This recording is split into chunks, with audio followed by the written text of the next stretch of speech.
Welcome back, friend. If you're new here, I'm Rebecca, and today I'm in the kitchen making some classic Canadian desserts. These are perfect for Canada Day, which is just around the corner. If you're planning a family gathering, backyard barbecue, or a fun cottage weekend, these classic Canadian desserts are a must-try. They're packed full of tradition and sweet maple goodness. First up, we're making Butter Tart Squares. These are just like traditional Canadian butter tarts, but they're made quickly and easily in a square form. So if you don't want to be bothered making pastry shells, this recipe is for you. It has a buttery shortbread base and the perfect gooey rich filling. Add raisins, nuts, or leave them plain. Before I get mixing anything for this recipe, I'm just going to prepare the pan. I'm just layering in a little bit of melted butter. Then I'm going to line it with some parchment paper, and the butter should help it stick in place.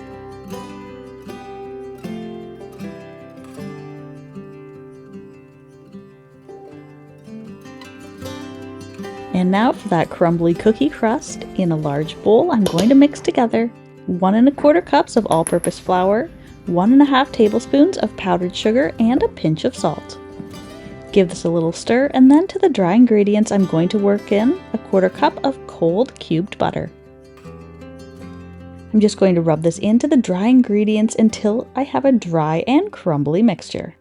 And to form the base, all we need to do is press it firmly into the bottom of the pan.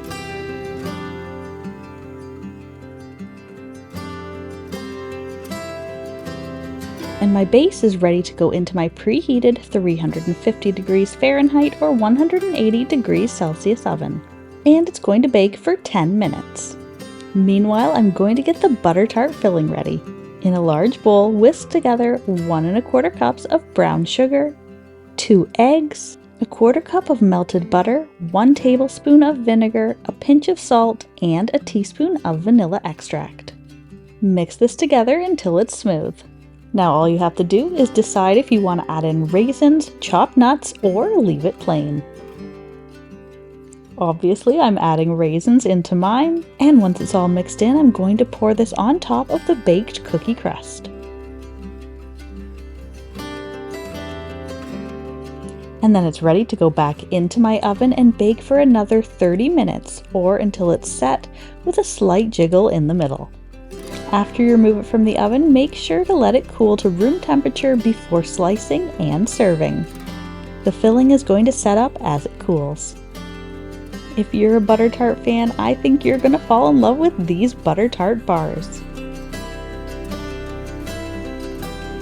I think they're the perfect shortcut to this nostalgic Canadian treat.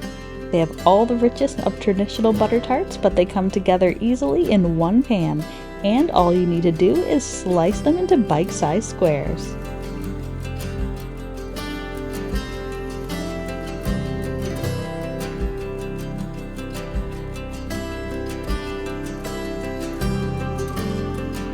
Next up, the French-Canadian classic, Pouding Chômeur. This cozy Quebec dessert is incredibly easy to make. A soft vanilla cake with a warm maple syrup sauce on top. This dessert is perfect filled with whipped cream or a scoop of vanilla ice cream on top. For this recipe, I'm going to start with the warm maple syrup sauce. In a sauce pot over medium-low heat, mix together 1 cup of maple syrup and 1 cup of water. I'm going to let this bubble away while I get on with making the simple cake batter. In a large bowl, mix together 1 1/2 cups of all-purpose flour, 2 teaspoons of baking powder, a 1/2 teaspoon of salt, and 1 cup of sugar. Then to the dry ingredients, I'm going to pour in 3/4 cup of milk, 1/4 cup of melted butter, 2 eggs, and 1 teaspoon of vanilla extract. I'm going to mix this just until the cake batter comes together. And that's all there is to this super simple cake batter, and I'm going to pour it into my greased 9 by 9 inch square pan. But just before going into the oven, I'm going to gently pour that hot maple syrup mixture over top of the cake batter. And this is ready to go into my preheated 350 degrees Fahrenheit or 180 degrees Celsius oven. And it's going to bake for 40 to 45 minutes, or until it's golden on top. Allow it to cool about 5 minutes, and then it's ready to serve hot and fresh. You're going to serve it by turning each slice over so the creamy maple syrup pudding layer is on top of each slice of cake. This dessert is rich, warm, and irresistibly sweet. And who doesn't love a cake that makes its own icing? And to finish off this recipe, make sure to serve it with a generous dollop of whipped cream or a scoop of vanilla ice cream to melt on top. This traditional French Canadian dessert is always a crowd pleaser.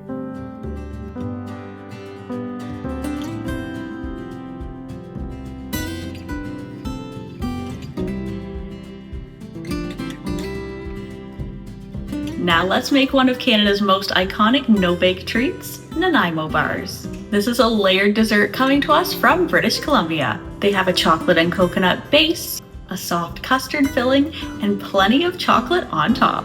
This treat is super rich and decadent. I'm going to start this recipe with layer number 1. And for this layer, we're going to need to cook it on the stovetop. In a sauce pot over medium-low heat, I'm going to melt together a half cup of butter with a 1/4 cup of white sugar and 5 tablespoons of cocoa powder. Once it's all melted together and the sugar has dissolved, I'm going to stir in 1 egg. This is just going to cook gently while stirring until the mixture is thickened. Then I'm going to remove it from the heat. Add in 1 3/4 cup of graham cracker crumbs and 1 cup of unsweetened shredded coconut. Fold this into the chocolate until you have a dry, crumbly base mixture. Now I already have a pan that I've lined with parchment paper. Add in the mixture for the first layer, and then I'm going to press it out evenly and firmly to form the base. And now this first layer is going to get popped into my fridge while I get on with making layer number 2. In a large bowl, add in a half cup of softened butter, 3 tablespoons of 35% cream, and 2 tablespoons of custard powder. I'm using Bird's custard powder here today. Whisk this until it's soft and creamy, and then I'm going to add in 2 cups of icing sugar.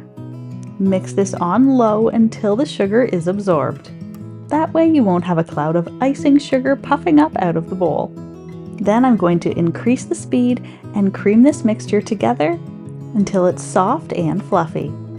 And make sure to stop and scrape down the bottom and sides of the bowl a few times as you go to make sure everything is getting mixed in evenly. Now my second layer is ready to get placed into the pan. Layer this on top of the base, and then just using a spatula, I'm going to smooth it out all the way to the sides and edges. And my pan is ready to get popped back into my fridge while I get on with making layer number 3. In a sauce pot over low heat, I'm going to melt together 4 ounces of semi-sweet chocolate and 2 tablespoons of butter. I'm also going to sprinkle in about 1/8 teaspoon of salt. This is just going to help balance out the sweetness of the chocolate. And once the chocolate is smooth and melted, it's ready to get placed on top as my final layer of the bars. Smooth it out evenly to the corners and edges of the pan. And now all 3 layers are ready to get popped into the fridge. Once the chocolate is set, this dessert is ready to slice and serve. If you've stored it in the fridge for a longer time, take it out about 5 minutes before to allow it to soften slightly. This will make it easier to cut into little bite-sized pieces. This legendary Canadian treat is similar to other no-bake dessert bars, and these have been popular in Canada from the 1950s. Very few dessert bars have gained in popularity as much as the Nanaimo bar. So if you've never made Nanaimo bars before, you've got to try out this culinary simple pleasure.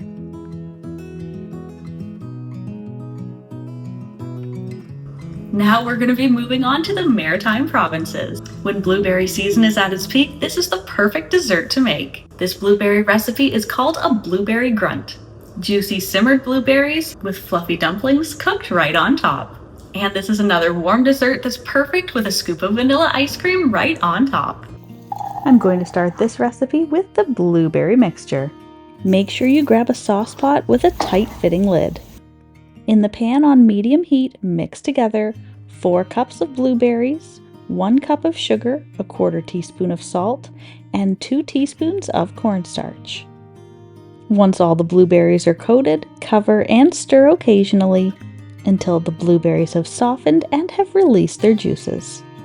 Meanwhile, I'm going to get started on the little biscuit dumplings. In a bowl, mix together 2 1/4 cups of all-purpose flour, 1 tablespoon of baking powder, 2 tablespoons of sugar, and a 1/4 teaspoon of salt. Then to the dry ingredients, I'm going to mix in 1 egg, a 1/2 cup of milk, and a 1/2 cup of melted butter. Mix this until the batter just comes together. Now my blueberries have turned into a rich blueberry sauce, and I'm going to stir in 1 teaspoon of lemon juice. I'm going to grab the batter and drop little spoonfuls all over the top of the berry mixture. Once the top is covered with the little spoonfuls of batter, I'm going to cover the pan and let it cook and steam on medium-low heat for 20 minutes. Or until the little dumplings are cooked through. Remove this from the heat and it's ready to serve hot and fresh. And of course, this is another dessert that I love serving with fresh whipped cream or a big scoop of vanilla ice cream on top. This is a great way to enjoy the flavors of Atlantic Canada. Simple to prepare and full of homemade goodness. The perfect recipe to enjoy during blueberry season.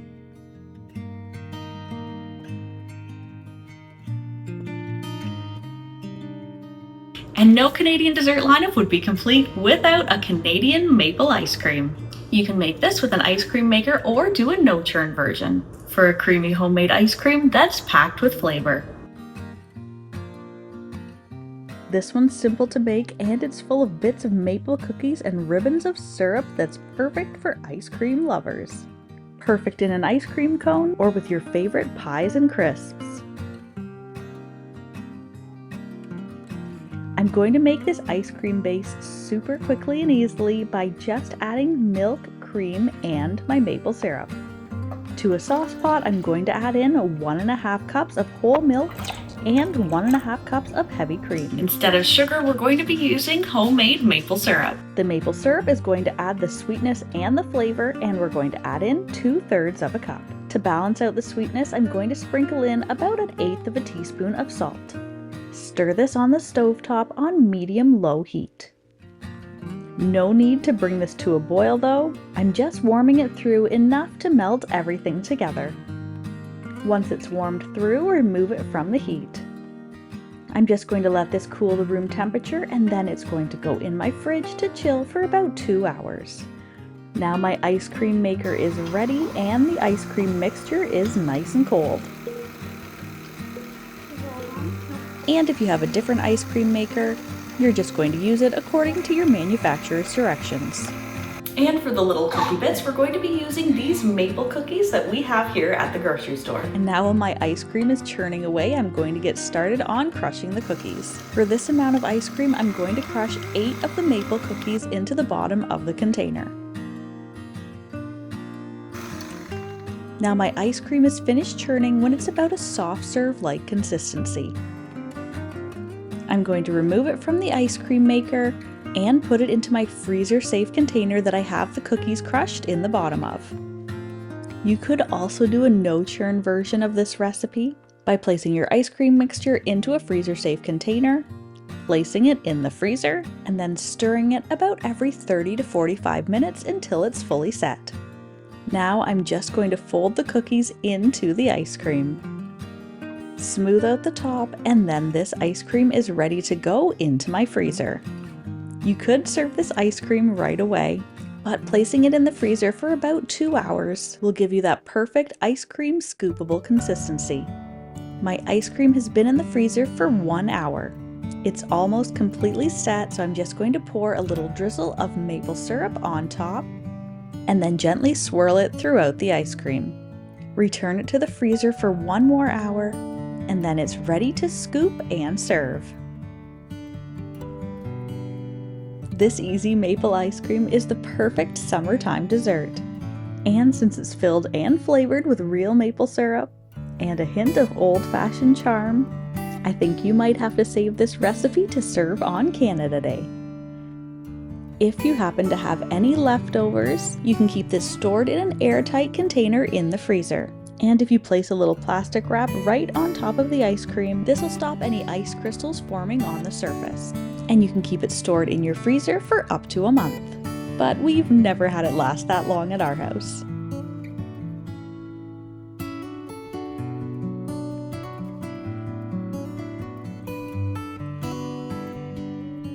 Let me know in the comments below what your favorite Canadian dessert is. And as always, you can find links to all the written recipes in the description box below the video. Now I'll let you go get into your own kitchen and get baking some of your favorite Canadian recipes.